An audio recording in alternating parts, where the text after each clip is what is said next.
फूलपुर नामक गांव में नरेश नाम का मोची अपनी पत्नी सोनम के साथ रहता था। वो लोगों के जूते चप्पल सिलकर ही अपने घर का खर्च चलाया करता था। अजी सुनते हो, तुम कभी भी मुझे कुछ भी नहीं दिलाते हो। पूनम का पति, देखो उसे, हर महीने अच्छे अच्छे कपड़े दिलाता है, और तुम कभी मेरे लिए एक शॉल तक भी लेकर नहीं आए हो। अरे भाग्यवान, वो पूनम का पति एक नंबर का बदमाश है। आए दिन उसका नाम चोरी चकारी में आता है। अब तुम क्या चाहती हो, मैं भी वो सब करूं? जो भी हो, मुझे बस ये बताए कि उसका पति उसके लिए खूब सारा सामान लाता है, और वो भी आए दिन मुझे दिखाकर मुझे जलाती रहती है। देखो सोनम, जितनी मेरी कमाई है उतने में मैं तो बस घर का खर्चा ही चला सकता हूँ। और चाहे कुछ भी हो जाए, मैं बेईमानी का कोई काम नहीं करूँगा। अब मेरा समय मत खराब करो, जल्दी से मेरा खाना दे दो, मुझे काम पर जाना है। सोनम डब्बा बांधकर नरेश को दे देती है, और नरेश उसे लेकर काम पर आ जाता है और मन लगाकर लोगों के लिए जूते सिलने लगता है। सोनम सही तो कहती है। आज तक मैंने उसे दिया ही क्या है। ना कभी उसे अच्छा खिला पाता हूँ और ना ही अच्छे कपड़े देता हूँ। अब मैं ज्यादा देर तक काम नहीं करूँगा, ताकि मैं भी उसको कुछ दे पाऊँ। नरेश देर शाम तक दुकान पर लगा रहता है और सुंदर सुंदर जूते बनाकर उन्हें बेचता रहता है। आज तो अच्छी आमदनी हुई है। मैं एक काम करता हूँ, इसमें से सोनम के लिए शॉल ले आता हूँ। वो बहुत खुश होगी। नरेश कपड़ों की दुकान पर जाकर एक अच्छा सा शॉल ले आता है और घर की ओर जाने लगता है कि तभी उसे रास्ते में एक आदमी दिखाई देता है। उसके शरीर पर एक भी कपड़ा नहीं था। वो ठंड में बैठे बैठे सिकुड़ रहा था।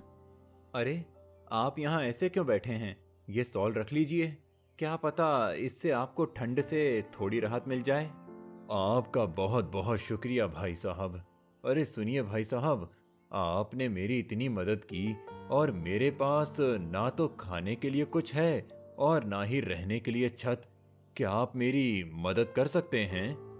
अरे भाई, मैं खुद एक मोची हूँ, बड़ी मुश्किल से अपना घर चलाता हूँ। मैं तुम्हारी क्या मदद कर सकता हूँ? अच्छा, हाँ, लेकिन तुम चाहो तो मेरे घर चल सकते हो। वहां तुम्हें छत भी मिल जाएगी और 2 वक्त की रोटी भी। अच्छा, आप मेरी मदद करेंगे? हाँ, लेकिन तुम्हें मेरे साथ काम में मेरी मदद करनी पड़ेगी। दोनों साथ में काम करेंगे तो क्या पता अच्छी कमाई हो। क्यों नहीं, मैं हर काम करने को तैयार हूँ। चलो, फिर घर चलो। तुमने अपना नाम नहीं बताया। दूत, दूत नाम है मेरा। और मेरा नाम नरेश। हाँ, इसका नाम दूत है। ये मुझे रास्ते में बहुत बुरी हालत में मिला था। बेचारे के पास ना तो खाने को कुछ है और ना ही रहने को छत। ओ जी मेरे पति देव, आप इतने दानवीर क्यों बनते हो? हमारे पास खुद के खर्च के लिए पैसे नहीं है, और तुम पता नहीं कहां से इसे सड़क से उठा कर ले आए हो। अरे सोनम, पर ये काम करेगा ना हमारे साथ, तो अपना भी खर्चा निकाल ही लेगा।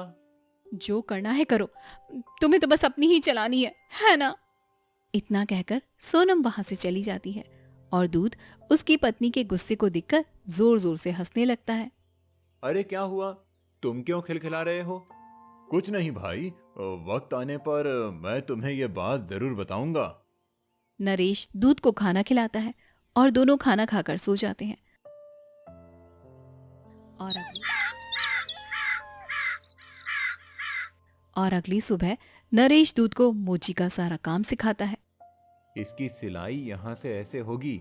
ऐसे करोगे तो जूता जल्दी नहीं फटेगा और ज्यादा दिन तक चलेगा। जी भाई साहब, मैं बनाकर देता हूँ एक जूता। दूध बहुत समझदार था। वो मोची के काम को बड़ी ही तेजी से सीखकर जूते बनाने लगता है, और उसके बनाए जूते खूब ज्यादा सुंदर और मजबूत भी थे। अरे दूध, ये जूते तो बहुत ही सुंदर हैं। 7 साल हो गए मुझे, लेकिन इतनी सफाई तो कभी मेरे हाथों में भी नहीं आई। मानना पड़ेगा तुम्हें। ये सब बस आपकी ही वजह से हो पाया। आप मुझे घर ना लाते तो मेरा पता नहीं क्या होता। कोई नहीं, अब मन लगाकर काम करो। हम दोनों इस दुकान को मिलकर बड़ा करेंगे। अब दूध मोची का सारा काम सीख चुका था। अब वो सुंदर सुंदर जूते सीने लगा है और नरेश उन जूतों को बाजार में बेचकर उसकी अच्छी खासी रकम ले आता है, जिससे उसकी खूब ज्यादा अच्छी आमदनी होने लगती है। ऐसा करते करते नरेश की दुकान के जूते पूरे गांव में प्रसिद्ध हो जाते हैं और नरेश देखते ही देखते खूब अमीर आदमी बन जाता है। अब हर कोई उसी की दुकान से जूते लेना चाहता। एक दिन रमेश की दुकान पर नगर के राजा के कुछ सैनिक आ जाते हैं। यहाँ नरेश की जूतों की दुकान कहाँ है? मैं ही नरेश हूँ, बताइए क्या काम है? राजा साहब ने तुम्हारी दुकान के बने जूतों की खूब तारीफ सुनी है और वो चाहते हैं उनके लिए यहीं से चाम के जूते सिए जाएं। अरे क्यों नहीं, ये लो चाम, बहुत ही कीमती चाम है जिसे हमारे राजा ने शहर से मंगवाया है, इसीलिए इस चाम के जूते ही बनाना, चप्पल नहीं। जी बिल्कुल हुजूर, इस चाम के मैं जूते ही बनवा दूंगा। हाँ, हमें ये जूते कल दिन तक ही चाहिए। राजा साहब को कल शाम को शहर घूमने जाना है, वो इस शाम के जूते पहनकर ही शहर जाना चाहते हैं। ठीक है मालिक, कल शाम तक आपको इस चाम के जूते मिल जाएंगे। इतना कहकर सैनिक वहां से चले जाते हैं और नरेश दूत से कहता है। दूत, ये लो चाम, ये रामनगर के राजा साहब ने भिजवाया है। वो कल शहर घूमने जा रहे हैं और वो चाहते हैं वो इसी चाम के जूते पहनकर शहर घूमने जाएं। तो कल दिन तक तुम इस चाम के जूते बना दो, और हाँ, जूता ही बनाना, चप्पल मत बना देना। ठीक है, जूता नहीं बनाना है, चप्पल बनानी है। अरे नहीं नहीं, इसका जूता बनाना है, चप्पल नहीं बनानी है। थोड़ा समझदारी से काम करना, ये नगर के राजा के जूते हैं, थोड़ी भी चूक हुई तो हम दोनों मारे जाएंगे, समझे? समझ गया, कल दिन तक बना दूंगा मैं। नरेश इतना कहकर बाजार में जूतों को बेचने के लिए चला जाता है और दूत राजा के लिए जूते सीने बैठ जाता है। तुमने राजा के लिए जूते बना दिए? नहीं, मैंने उस चाम की चप्पल बनाई है, ये देखो। हे भगवान, ये क्या किया तुमने? कहा था ना जूते नहीं चप्पल बनाना है इसके, फिर तुम इतनी बड़ी गलती कैसे कर सकते हो? भाई साहब, इसके जूते ही बनने थे। अरे, जब राजा साहब को इसके जूते चाहिए थे तो तुम इसकी चप्पल कैसे बना सकते हो? इतना कहकर नरेश गुस्से में डंडा लेकर दूत को मारने लगता है और दूत जोर जोर से हंसने लगता है। मैं तुम्हें मार रहा हूं और तुम इस तरह हंस रहे हो? तुम्हारी इस गलती के लिए हमारी जान जा सकती है। नरेश दूत से बात कर ही रहा था कि तभी राजा के सैनिक नरेश की दुकान के बाहर आ जाते हैं। आप तो दिन में आने वाले थे, इतनी जल्दी आ गए? हाँ, वो राजा साहब का देहांत हो गया है, तो उस चाम के जूते नहीं, चप्पल बना देना, मैं दिन में आकर ले जाऊंगा। क्या? राजा साहब का देहांत हो गया?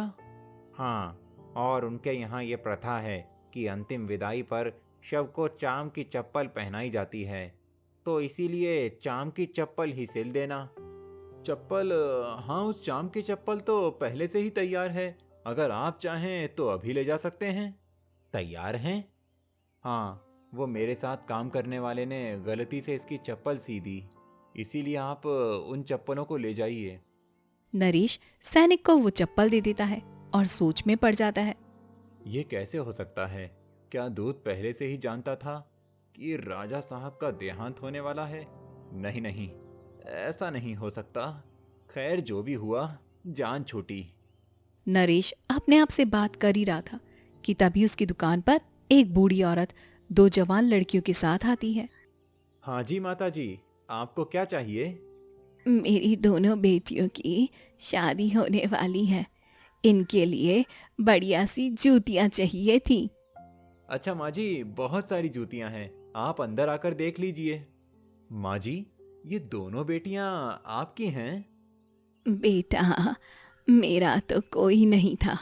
मेरे पति शहर में बिजनेस किया करते थे, लेकिन उनका देहांत हो गया और ये दोनों बेटियां मैंने गोद ली है। इनकी माँ भी बचपन में ही गुजर गई थी। इनकी देख रेख करने वाला कोई भी नहीं था, तो मैंने ही इनका पालन पोषण किया है और इस तरह मुझे इनका और इनको मेरा सहारा मिल गया। बूढ़ी औरत जैसे ही अपनी दोनों बेटियों को लेकर दुकान के अंदर आती है तो दूत उन दोनों लड़कियों को पहचान लेता है।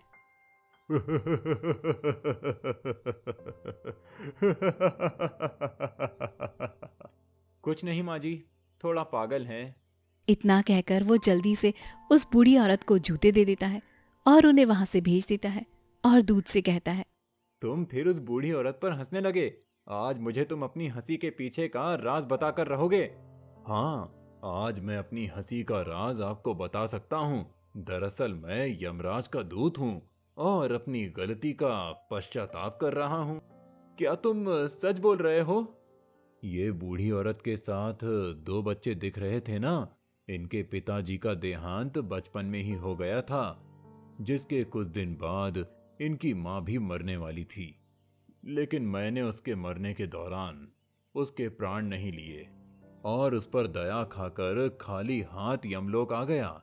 तब यमराज ने मुझे नियम के विरुद्ध जाने और मूर्खता को लेकर मुझे मनुष्य योनि में भेज दिया और कहा कि जब तुम मूर्खता पर 3 बार जोर जोर से हंसोगे तभी तुम्हें मनुष्य योनि से मुक्ति मिल पाएगी। मुझे माफ कर दो, तुम यमराज के दूत हो और तुम्हें डंडे से मारा। कोई नहीं, मैं तुम्हारा आभारी हूँ। जब मैं पहली बार धरती पर आया तो मेरे शरीर पर कपड़े नहीं थे। तुमने मेरी मदद की, मुझे कपड़े दिए। लेकिन जब मुझे घर ले गए तब मुझे तुम्हारी पत्नी के व्यवहार को देखकर मुझे उसकी मूर्खता पर हंसी आई, क्योंकि वो मेरे आने से होने वाला लाभ नहीं देख पाई। और दूसरी बार जब मैंने राजा के भिजवाए उस चाम के जूते ना बनाकर चप्पल बनाई और तुम मुझे मारने दौड़े तो मुझे तुम्हारी मूर्खता पर हंसी आई, क्योंकि जो मैं भविष्य देख पा रहा था वो तुम नहीं देख पा रहे थे। और तीसरी बार मुझे खुद की मूर्खता पर हंसी आई जब मैंने उन दोनों बच्चियों को एक अच्छी स्थिति में देखा, क्योंकि आज अगर उनकी माँ जिंदा होती तो शायद इन बच्चियों की हालत बेहद खराब होती। बस यही था मेरी हंसी का राज। जाने अनजाने में मुझसे बहुत बड़ी भूल हो गई। मैं अपनी गलतियों की भरपाई कैसे करूं?